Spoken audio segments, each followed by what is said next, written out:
ইরানের সর্বোচ্চ ধর্মীয় নেতা আয়াতুল্লাহ আলী খামেনি এবার সরাসরি মুখ খুলেছে। কি বলেছেন তিনি বলেছেন, এই আলোচনায় যদি ফলপ্রসূ না হয় তাহলে আমেরিকার কপালে যে দুঃখ, সেই দুঃখ গোটা পৃথিবী উপভোগ করবে। আর কি বলেছেন, ক্ষমতায় বেশি, সংখ্যায় বেশি মানেই যুদ্ধে জয় করা যায়, এর নজির বিগত দিনেও আছে।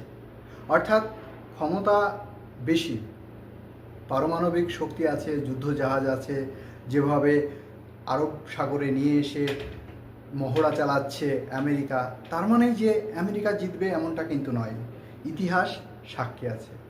আর কি বলেছে, আর বলেছেন আমরা সব রকম সহযোগিতা করব আমেরিকার সঙ্গে। কি সব রকম? না তো পারমাণবিক অস্ত্র আবিষ্কার করব না এই ব্যাপারে, আর আমাদের মাথা থেকে সমস্ত রকমের স্যাংশন তুলে নিতে হবে। অর্থাৎ দাবি পাল্টা দাবি দিয়েছে এই মুহূর্তে ইরান। প্রিয় দর্শক, এই তিনটে বিষয় নিয়েই আজকের আলোচনাটা অত্যন্ত গুরুত্বপূর্ণ হতে চলেছে। আরও একটি এর সঙ্গে আলোচনা রাখবো, সেটা হচ্ছে হরমুজ প্রণালীতে। আপনারা জানেন হরমুজ প্রণালী বন্ধ রেখে, প্রায় 6 ঘন্টা বন্ধ রেখে তারা রাশিয়া, চীন এবং ইরান তিন দেশের যৌথ রণবাহিনীর যে মহড়া, সেই মহড়া চালিয়েছে। ইত্যাদি বিষয় নিয়ে আজকে আপনাদের সামনে আলোচনা করব আমি। এখনও পর্যন্ত যারা আমার চ্যানেলে নতুন, যারা এখনও পর্যন্ত চ্যানেলটি সাবস্ক্রাইব করেননি, প্লিজ সাবস্ক্রাইব করে পাশে থাকবেন। জিওপলিটিক্স বিভিন্ন ভিডিও দেখতে আমার সঙ্গে থাকুন। আমার আলোচনা যদি ভালো লাগে একটি লাইক, কমেন্ট, শেয়ার করতে ভুলবেন না। সো আলোচক বিষয়ে চলে যাই।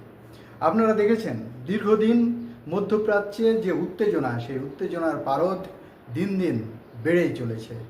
এই বুঝি সমাধান হলো, আবার কিছুক্ষণের মধ্যেই আবার যেমন তেমনই হয়ে যাচ্ছে। যখন আমরা দেখেছি দিনের পর দিন আরব সাগরের উপরে ইউএসএস আব্রাহাম লিঙ্কনকে দাঁড় করিয়ে রেখে বোঝানোর চেষ্টা করেছে ইরানকে, ইরান কোনোভাবেই বুঝতে চায়নি ইরান তার নিজের জায়গাতে স্টিল আছে। কি আছে ইরানের মধ্যে, কেন এত শক্তি ধরছে? গোটা পৃথিবী অবাক। যে আমেরিকার কথায় গোটা পৃথিবীর প্রত্যেকটা দেশ উঠবস করে, আজকে ইরান সেই আমেরিকার বাধ্য সন্তানের মতো হতে পারছে না। কেন আমেরিকা ভয় পাচ্ছে ইরানকে? ইসরায়েল দিনের পর দিন এই ইরান সম্পর্কে যাবতীয় গোপন তথ্য আমেরিকার কাছে পৌঁছে দিয়েছে। তারপরেও আমেরিকা কোনো অ্যাঙ্গেল থেকেই এই ইরানকে জব্দ করতে পারছে না। গণ অভ্যুত্থানের চেষ্টা করেছে, সেখানেও ব্যর্থ হয়েছে সরাসরি যুদ্ধের কৌশলে। আমরা দেখেছি 2025 সালে হঠাৎ করে আলোচনা চলাকালীন কিভাবে পারমাণবিক অস্ত্রাগার তৈরির যে কারখানা, সেই কারখানাগুলো লক্ষ্য করে একদম মিসাইল ছুঁড়ে ধ্বংস করে দেওয়ার প্রতিশ্রুতি বা ধ্বংস করে দিয়েছি এমন কথা বলেছিল আমেরিকা। আর 2026 সালের দ্বার প্রান্তে, অর্থাৎ গোড়াল থেকে শুরু হয়ে গেছে এখনো পর্যন্ত সেই একটাই লক্ষ্য। আমেরিকা বলতে চাইছে, ইসরায়েল বলতে চাইছে, ইরান সে যেভাবে দিনের পর দিন পারমাণবিক শক্তি বাড়িয়ে চলেছে, তাতে আগামী দিনে গোটা মধ্যপ্রাচ্য ইরানের কবজায় চলে যাবে। গোটা পৃথিবীতে আমাদের সাম্রাজ্য আর টিকে থাকতে পারবে না। প্রিয় দর্শক, অত্যন্ত লজিক্যাল একটি বিষয় আপনাদের বুঝতে হবে। ইরান কখনো এই 47 বছরের মধ্যে, বিশেষ করে ইসলামিক রেভলিউশনের পরে একবারের তরেও আমেরিকার কাছে মাথা নত করেনি। দিনের পর দিন ট্যারিফ, দিনের পর দিন হরমুজ প্রণালীকে কেন্দ্র করে বিভিন্ন সময় যুদ্ধের মহড়া দেখানো বা আকাশপথে মহড়া দেখানোর চেষ্টা করেছে আমেরিকা, বারবার ব্যর্থ হয়েছে। বারবার চেষ্টা করেছে ইরানের যে সমস্ত বিজ্ঞানীরা এই ধরনের পারমাণবিক শক্তির সঙ্গে যুক্ত, তাদেরকে খুন করা, গুম করা, এই রকম পরিস্থিতিও করার চেষ্টা করেছে এই মধ্যপ্রাচ্যের দেশ ইরানকে, আমেরিকা, ইসরায়েল যৌথভাবে। তারপরেও ইরানকে দামিয়ে রাখা যায়নি। যেভাবে আমরা দেখেছি ইরান, চীন, রাশিয়া এই তিন দেশ হরমুজ প্রণালী বন্ধ রেখে কয়েক ঘন্টার জন্য হরমুজ প্রণালীকে সম্পূর্ণভাবে বন্ধ রেখে যে মহড়া চালালো, সমুদ্র মহড়া, সেই মহড়া গোটা পৃথিবী দেখেছে, গোটা পৃথিবী অবাক চোখে দেখেছে। যেখানে শুধুমাত্র গোটা পৃথিবীর সব দেশ দেখেছে, মানে আমেরিকা বাদ আছে তা নয়, আমেরিকা ইসরায়েলও দেখেছে যে কিভাবে হরমুজ প্রণালীর দখলদারি আছে খোদ ইরানের হাতে। এটা বন্ধ করার জন্য সুইচ এই ইরানের হাতে, এটাকে চালু করার জন্য সুইচ সেই ইরানের হাতেই। তাই আমেরিকা যদি মনে করে হরমুজ প্রণালীর মধ্যে ঢুকে আব্রাহাম লিঙ্কন কিংবা ওই নতুন যেটা নিয়ে আসছে ক্যারিবিয়ান উপসাগর থেকে সেই জর্জ, সেখানে কোনোভাবেই আমরা হরমুজ প্রণালীর দখলদারি নিয়ে ইরানের উপরে আক্রমণ শানাতে পারবো না, এটা বুঝিয়ে দিয়েছে। আর গোটা পৃথিবীর প্রত্যেকটা দেশ, সৌদি আরব, মিশর, আরব আমিরাত, আল জাজিরা থেকে শুরু করে প্রত্যেকটা দেশ, তুরস্ক, প্রত্যেকটা দেশ আজকে আমেরিকার যে পদক্ষেপ, সেই পদক্ষেপের দিকে চোখ করে তাকিয়ে আছে। আর ইরান বলছে যে তোমরা একবার এসো, অর্থাৎ পক্ষান্তরে এই যে সৌদি আরব, আরব আমিরাত, মিশর, তুরস্ক, পাকিস্তান, আফগানিস্তান, এই সমস্ত দেশগুলো যে ইরানকে সাপোর্ট করছে সেটা একদম জলের মতো পরিষ্কার হয়ে গেছে। আর এইভাবে যদি দিনের পর দিন সাপোর্ট করতে থাকে আর আমেরিকার আগ্রাসন একটু একটু করে এগোতে থাকে ঠিক কচ্ছপের মতো, একটা সময় এসে দেখা যাবে ইরান বিভৎসভাবে জয়লাভ করবে আর এমনভাবে পদধ্বস্ত হবে, হেরে যাবে, যেখান থেকে এই জাহাজগুলোকে, রণতরীগুলোকে আরব সাগর থেকে, হরমুজ প্রণালী থেকে আস্ত নিয়ে যেতে পারবে না আমেরিকা। হয়তোবা অনেকে বলবেন যে এই ইউটিউবে এসে কথাগুলো বলতে খুব ভালো লাগছে, বাস্তবে কিন্তু নয়।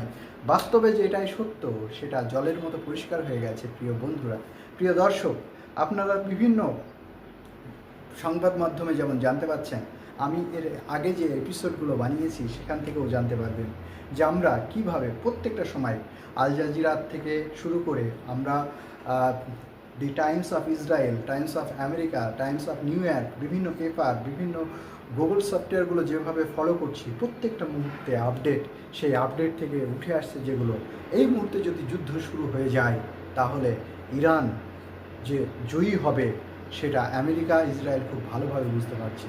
তবে এই যুদ্ধে কেন লিপ্ত হতে যাচ্ছে ইরানকে কোনোভাবেই বাগে নিয়ে আসা যাচ্ছে না।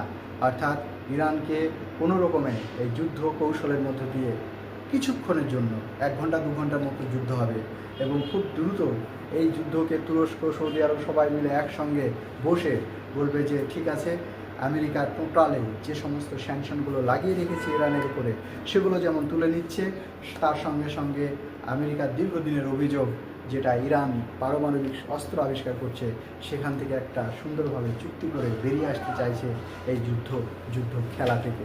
আমরা এর আগেও বলেছিলাম আমেরিকার প্রেসিডেন্ট ডোনাল্ড ট্রাম্প চাইছে একটা সাজানো যুদ্ধ করতে। সেখানে আমরা খুব ভালো করে আপনাদের সামনে বিশ্লেষণ করেছিলাম, আপনারা প্রয়োজনে আমার আগের ভিডিওটা দেখে নিতে পারবেন।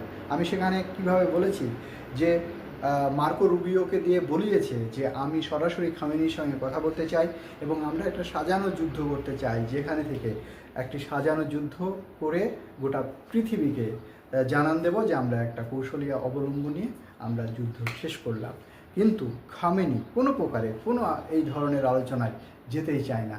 খামেনি সোজা কথায় বলে দিয়েছে, সিংহে যেরকম ঘুম ভাঙার পরেই গর্জন দিয়ে ওঠে, ঠিক তেমনভাবে সিংহ ঘুম থেকে উঠে গর্জন দিয়ে অনেক দিন পরে মিডিয়াতে এসে এই সর্বোচ্চ ধর্মীয় নেতা আয়াতুল্লাহ আলী খামেনি বলেছেন, আমরা যদি মনে করি সৌদি আরবের যে ভাসমান আরব সাগর আছে সেই আরব সাগরে ইউএসএস আব্রাহাম লিঙ্কনকে ওখানেই শেষ করে দিতে পারি।